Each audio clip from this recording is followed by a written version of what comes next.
नहीं मौका भेटाइए जान, अब ही तो तू बारू नादान, फिर नहीं मौका भेटाइए जान, अब ही तो तू तो बारू नादान। हम जानतानी जातरू लजाइनु हो, हम जानतानी जातरू लजाइनु हो, बोल काले घूंघटा उठाइनु हो, बोल काले घूंघटा उठाइनु हो।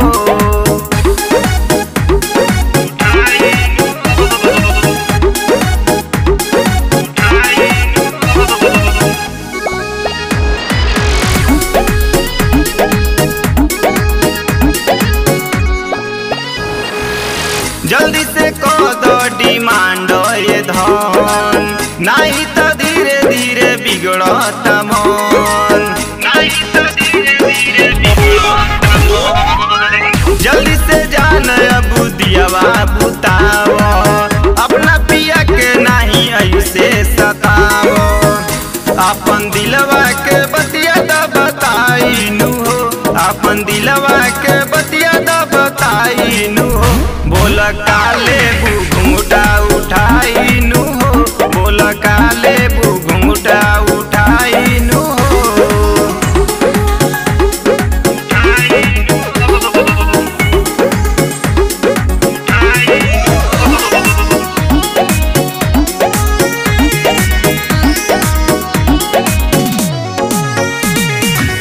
गीतकार संगीतकार कहस पंकज राजा, आवा न जान तू ले ला मजा, आवा न जान तू ले ला मजा।